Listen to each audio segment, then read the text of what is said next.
Samoa's natural waters are special. Something goes in there, comes out different. Natural Samoa water, the taste of nature in a bottle.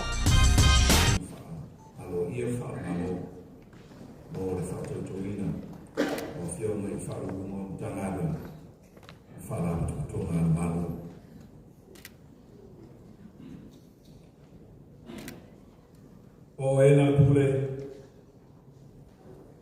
a e fio mai o na langi maria leo tuina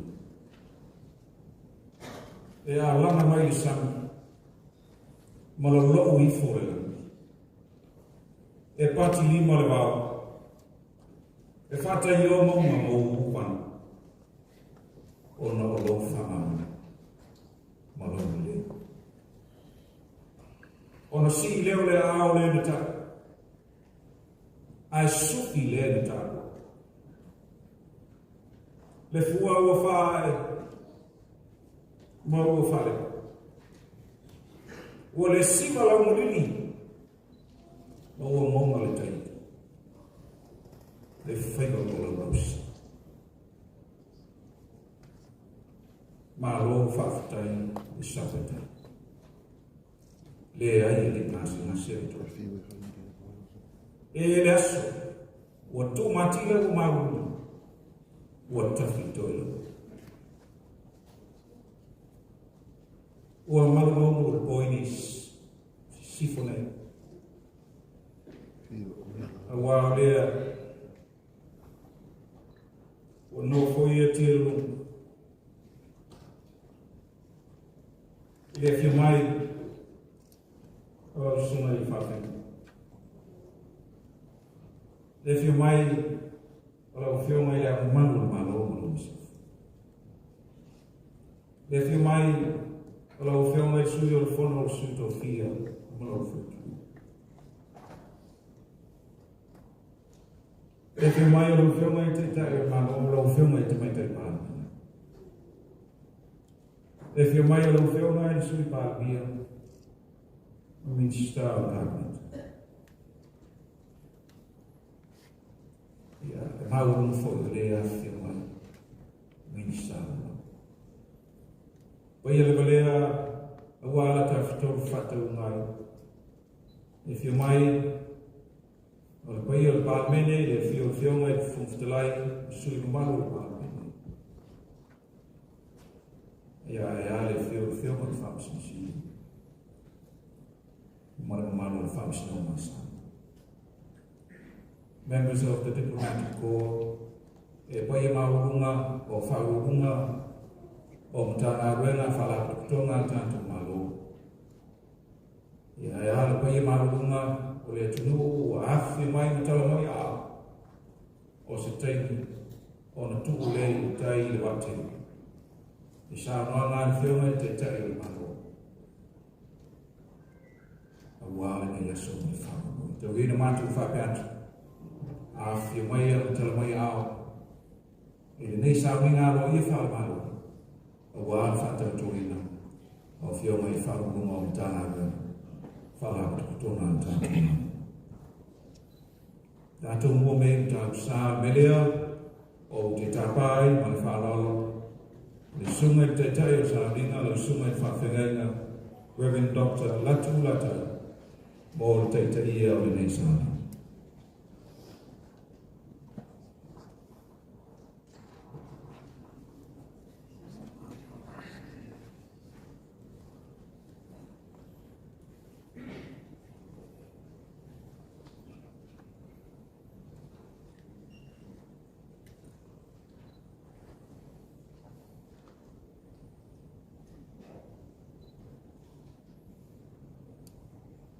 Tātou tāpua I le tua. Tālo mo le nganga ia, te tātou I fuanga tālo le tua. Le tua silsilia se, le tua mamaru, le tua mawalunga, le tua pa ia lao fio.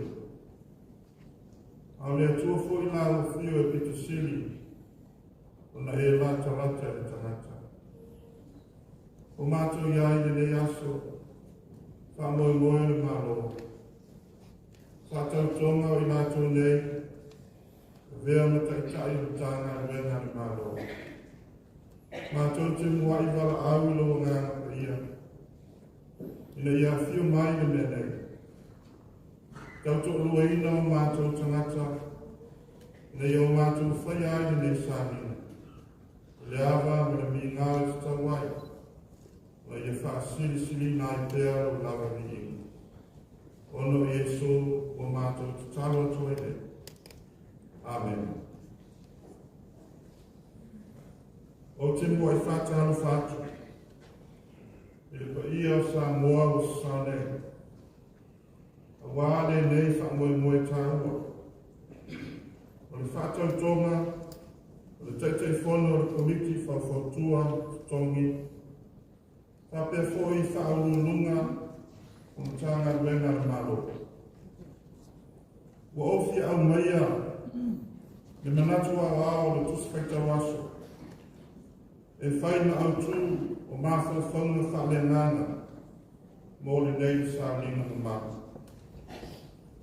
O le manatu au tū o le nei lai aso, o tū la whono.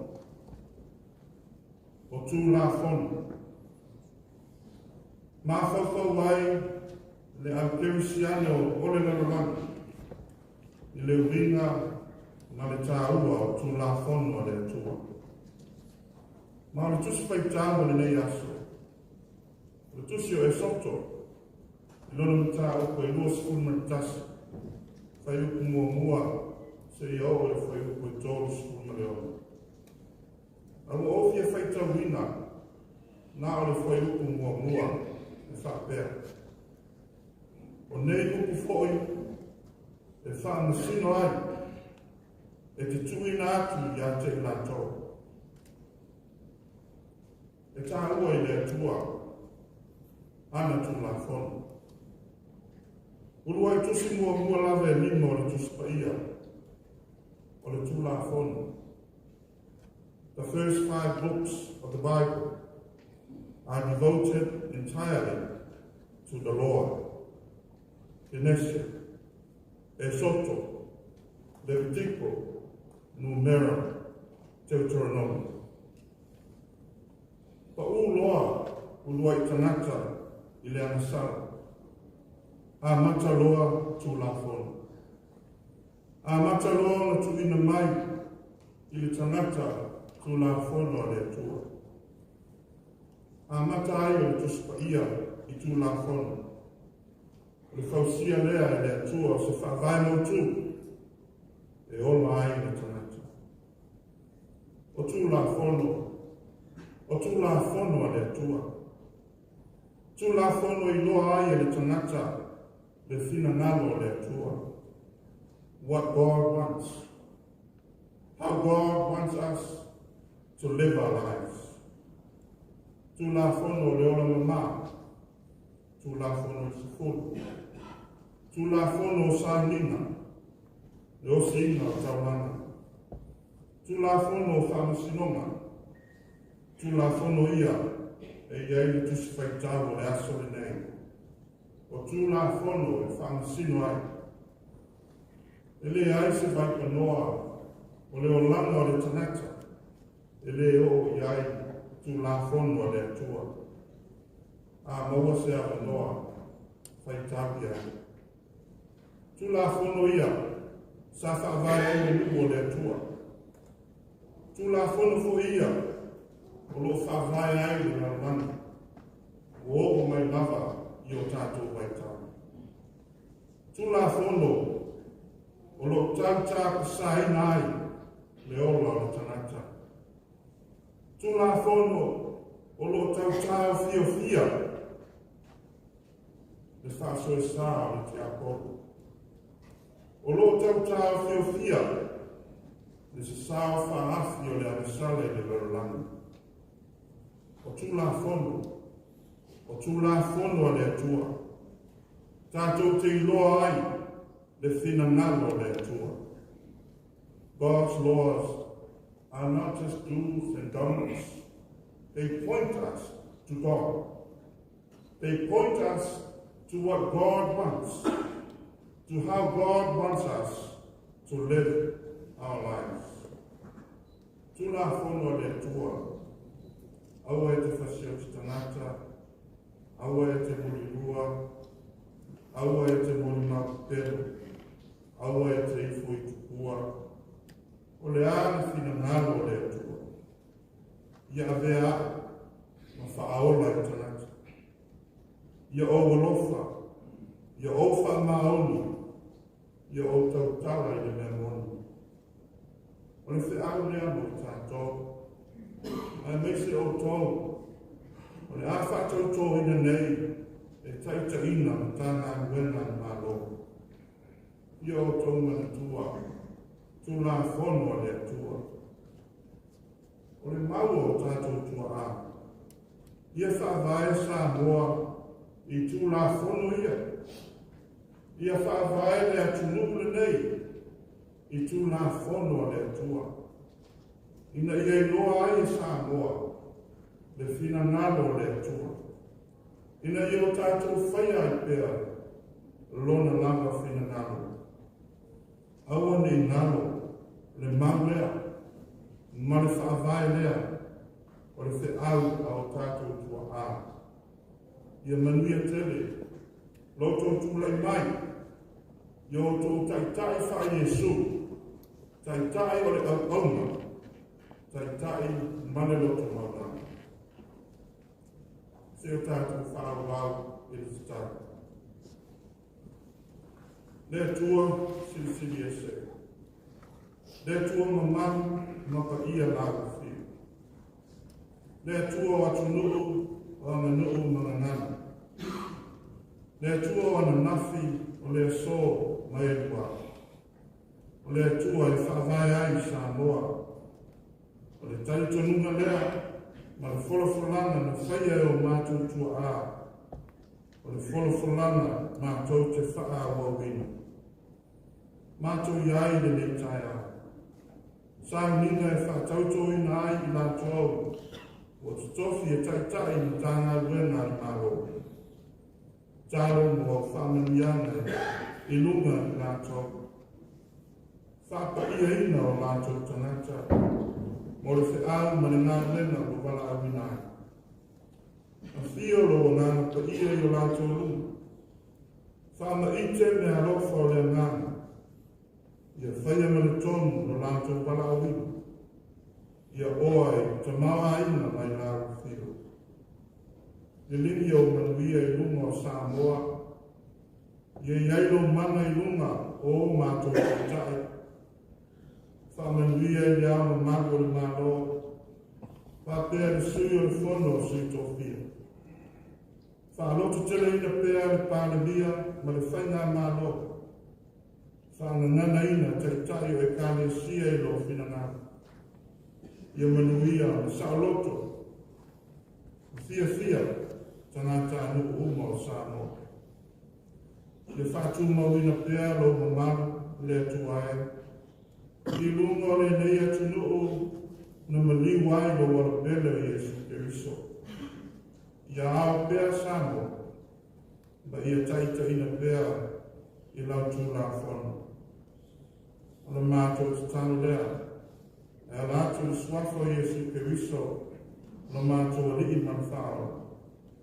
Amen. A tātou pese se lau mono skumarona, o maia so mai, ia fina finao, e taua le lei, e taua ua tau.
ma le whamaro si au. Ia wahana ni tai au ma whamaro e, ma tātou mano. E na ia tusai ma whasinamanga tuna whono mwhai whawai o maro.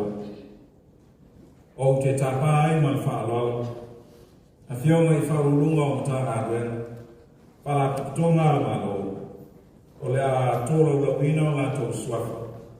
Ina ia awhi mai, mō le whatinoina o tōtau tonga, I lungola ngā whionga, I le amo malo le malo. O le whionga e au Chris Hazelman, o le whaurulunga o le mtanga ruenga o a honga Barnabas. O le tō whawhiso Dr. Afia Meleo, o le whaurulunga, o le whalaputonga, o saenisi, ma sueswenga whasaenisi a Samoa. O le whionga whanti, tole tupu lia taifu. O le whaurulunga, utanga aguenga, o tiute me tupe maua. Ma le whionga kolone tikeri, o le whaiotusi, ma le whaurulunga, le ofisa o le komisi o ngā ruenga alamana. A whionga.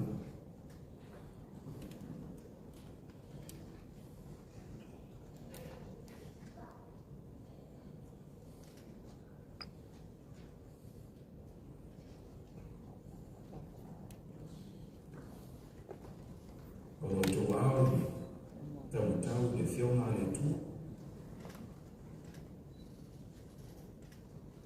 O na sāma le le tō tātou. Sāma.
Whawhitai.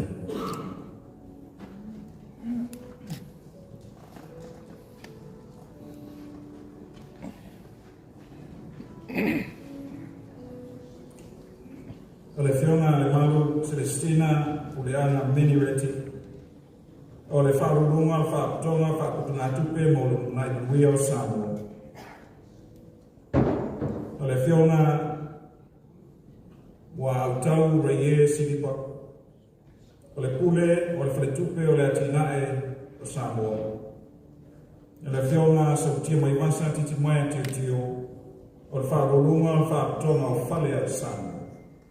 O le whionga ta whai Neo Filipo. O le whaurulunga o le company wa a Samoa. A whionga.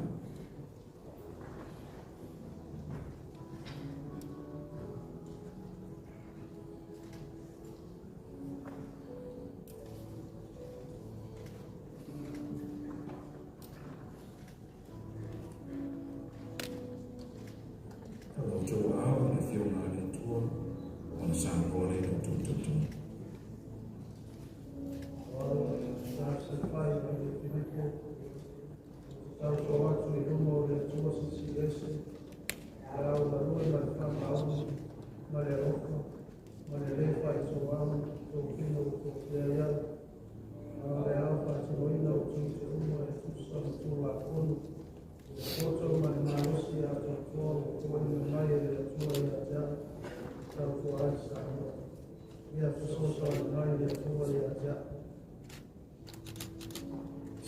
Au tung.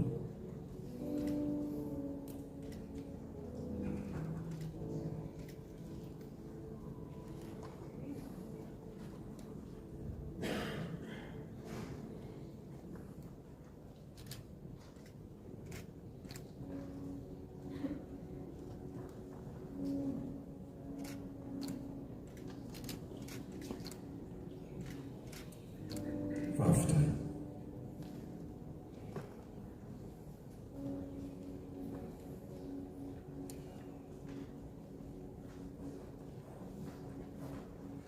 O le whionga atu e Filolo Alexander John Stanley. O le komisina o le ofisa o whainga palota Samoa. Le whionga atu i tonga Christina Angela Teo Whaitele. O le tausi mawaina a Samoa. Le whionga atu i Fuisaa Pantila Musa. O le pulisini o le Universitea o Ao Samoa. Awhina.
Whawhitai. Ia le pai o le sauninga se mai se patitele.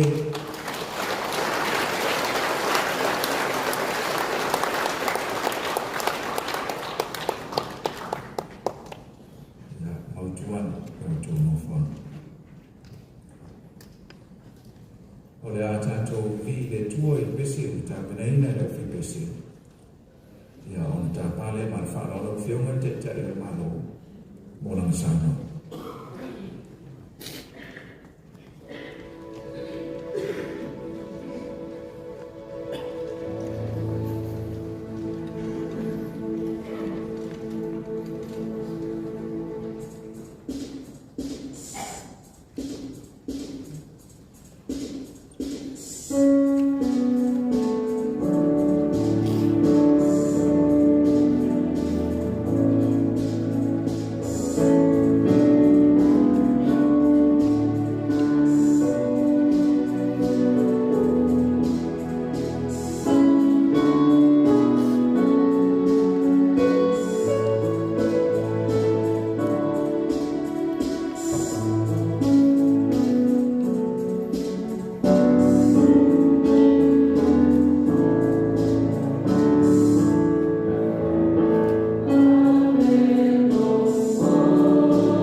O lea ua mori na palapa o mando.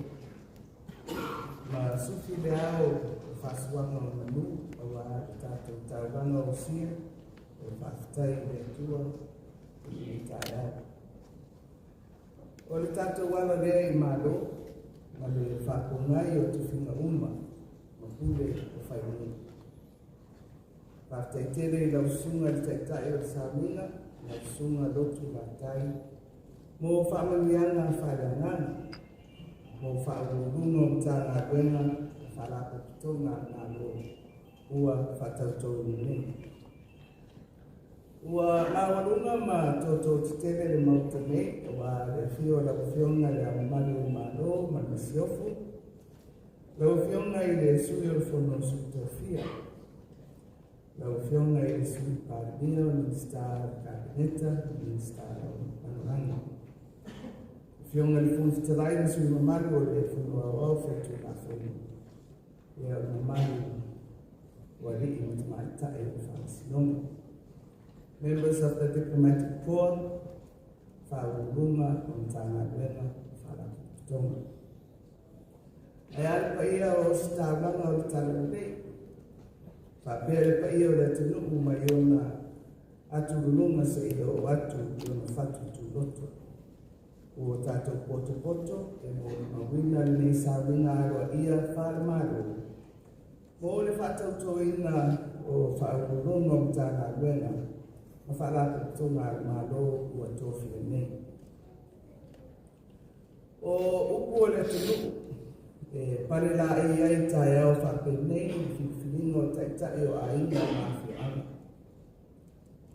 Sama se mano, ma whili le tai se apa. Sa ili le tai, ma sue I whaiba o le tua bao. Ai sili o na lafo I le tua. E whaailoa mai loni whingana. A whai e whilinga. O na sama lea o whaamanuia. E langa le tana rai na sufi le whaala e au. I le mau tau abe. Ia tautua nare aina. Ia malu anu le sina. Ia tū mau anunga le whioana. Ia lautua I le lofa. Ma ia lotu te tewe I le. O te teritonu whapenare a ngāna le ni tai au, I le mamalu o le kasenga, o whaarurunga ua whatautoa I nei. O te whaftaina whamaro atu, I whaarurunga o pare mai tau abe tuwhinga o ofisisiri o Purema. Whaafetaino o tau naunau, e si o tō a ao, e tau tua I le tunu, e tuwhinga o tō umia nei. O leo sinisila ma mori mawina e pai o le nei sa mina, a o tau tonga I lumo le tua. A wā le tau tua I le maro, masi o tātou o tunu. O te teritonu, ua tere lo tau si la fia I ngā wena whae maro. I ofisa ma tātaro o tau whafue, ma puno wa iai. Ua maua fo'i lo o tau mai masani, ma le toa, e whatino ai tiu te uma, e tusa maaro o tūna whono ma whene whawai a tātou maaro. O te tau te fo'i, ua o tau tāpena, ma lava tā oso, ua o tu whinga, ua malawina nei o tau. Peitai o le whamanatu, ia tautua nā le tātou au au nanga. Ma le tautua mo le tunu, ia manu, ia mapo. O le tātou anawa le nā, ma le tātou whaiva, e ma manu whātasi. Ina ia manuia sa boa mo le tunu. O whea e whotua I manu, maafua. E amata mea tātou o taitai. E mawarunga I atea o mana kāpaneta ro tau sau. E ala I le whautua I whana whawai. Ai maise le whatinoino ngā ruenga le tātou malo. O le tua lai, aua le tuua le whautua. Ma le una ia o whatino ngā uma o whatulanga mo le mania le tebe se tātou atu. Ia mai ngā fo ila o tō sila I awala uma ya tini mati ai le tātou ngā wena. Ai mai se le whaafuaina le lei o le au whainga wena e ala I pōlenga le lei. E whaapea fo I le tausia ma le una ia o le tautua matawela, tautua upu, ma ia tau sāwhia.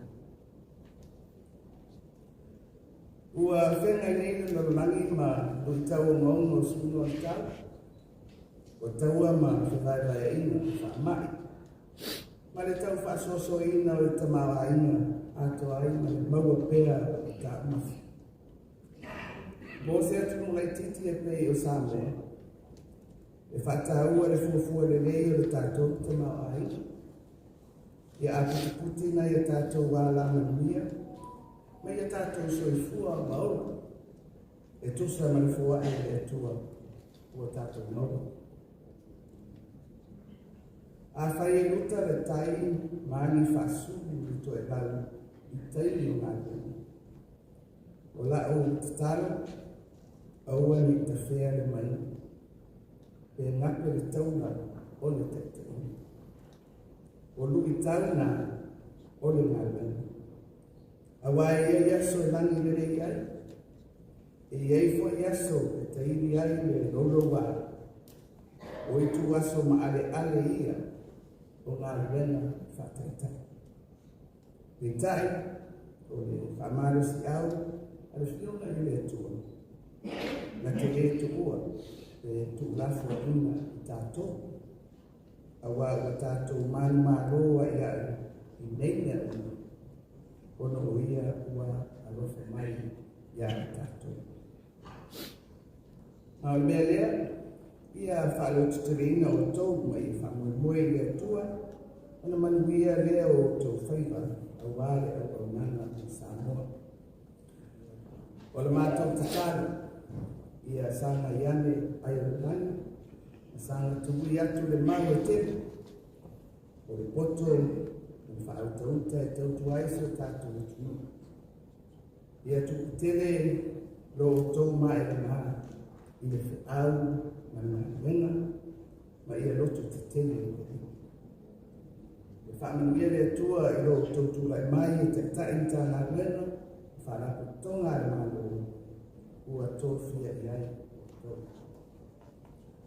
I take this opportunity to congratulate new Chief Executive Officers of government ministries and corporations who have taken their oaths this morning.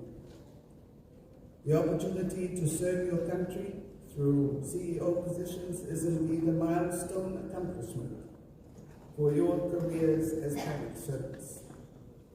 This is a proud moment for your families and villages and for all of us. Your oaths this morning attest to the essence of your service to our country, its ethics and values, and the need for God's divine guidance and counsel in the performance of your duties. Let that be at the forefront of your leadership as CEOs. Our vision is to work collectively to foster social harmony, safety, and freedom for all. We should be committed to accomplish what we have set out in the pathway for the development of Samoa, to empower our communities, build resilience, and inspire growth. The global challenges facing us to date are complex and multifaceted. Climate change, heightened geostrategic and geopolitical tensions around the world, food security, health crisis, and transnational crimes have reached unprecedented levels. For a small country like Samoa, our planning, implementation, and monitoring of national development initiatives and programs must be meticulous and realistic. Our collective approach is to live within our means. In this regard, Cabinet and I value your policy advisory support and your leadership in executing your prescribed roles and responsibilities. As custodians of public offices, it is our esteemed duty to exercise care, fairness, and integrity in the way we conduct service delivery. It is our responsibility to respond to the needs of our people in accordance with the laws and policies of government. The call to public service is a privilege and a rare opportunity to make our individual contributions to the prosperity and well-being of our beloved Samoa.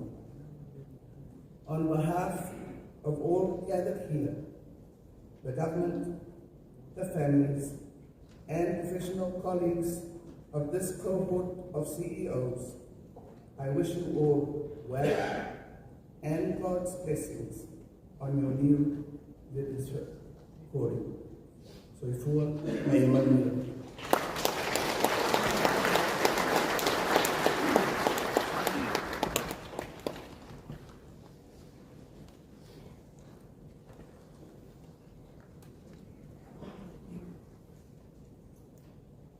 Leo mo tu mo te sana. E fiona I te te malo. Ia ka wafo le tu pala pala. O tu fiona I wharu mo ta wena wha tonga malo. O whata tu ni. O te tamama whalalo. Le sunga te te o sanina.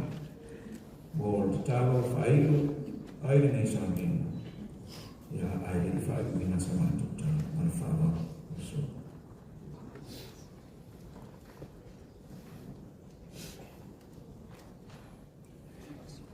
Talo Hallelujah. Le tuaro mātou tuma, maera le nei whaama moe. Whātau tonga I mātou nei, e vea mu tai tai o tāna wena le mālo. O mātou talo lava le tuaro. Nā tui nātu nei I lātou, pātino no lātou kalauina. Aole mātou talo, ia tulu pēr I lātou le mana o lau whio. Ia ngāna o lau whio, tōmu tanganai pēr o lātou tanati. Le ia whātino, o lātou au nana, o le manuia si o mātou mālo, si o mātou o tunu, mana I mātou tanata anu. A le manuia, o le while mua lau whio le atua tamā, ne lofo sisili Yesu Keriso, no mātou li I mani whaola. I le mani mawhitanga, whai pēr na lau whio ngāna pa I ai. Ia tū mau mai le lunga I ai mātou. O lunga, lau whanau le laramani ato. Nei se iau o le whaolau. Amen.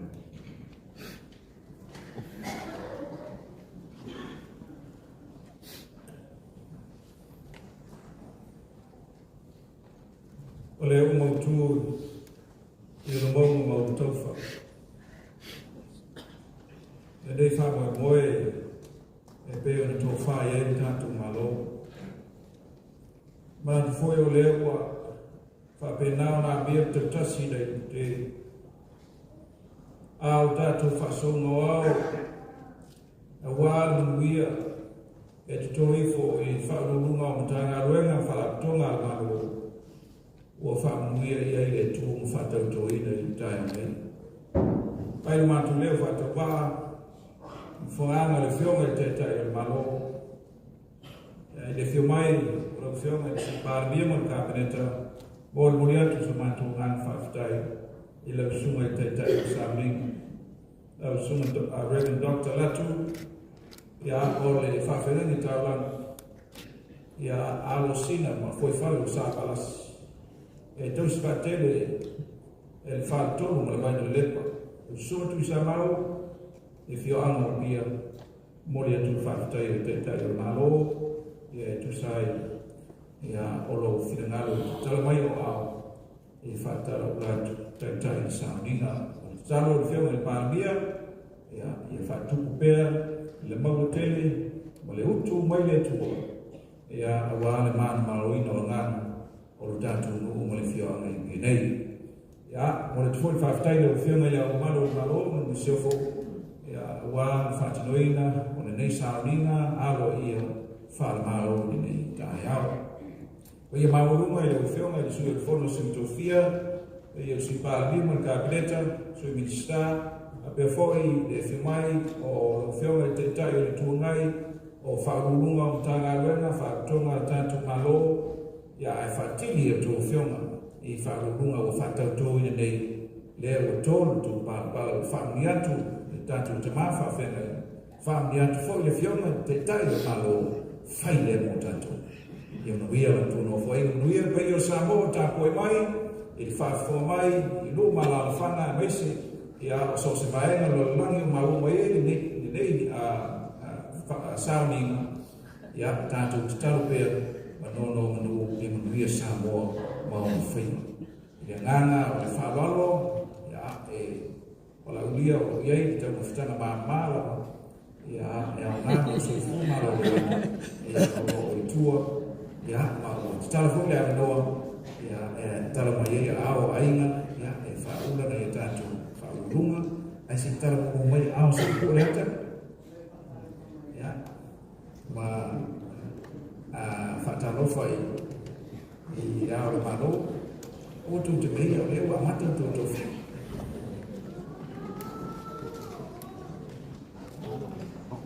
ya o ku ele tanto mata ava no fo le tu no mai ya fa fe lo ya ga to fa lo o ni le ya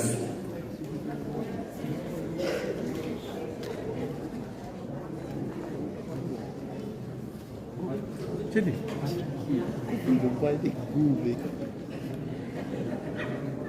Ala sorry aku mesti. Nah. Ini wali. Hey, no.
Thank you.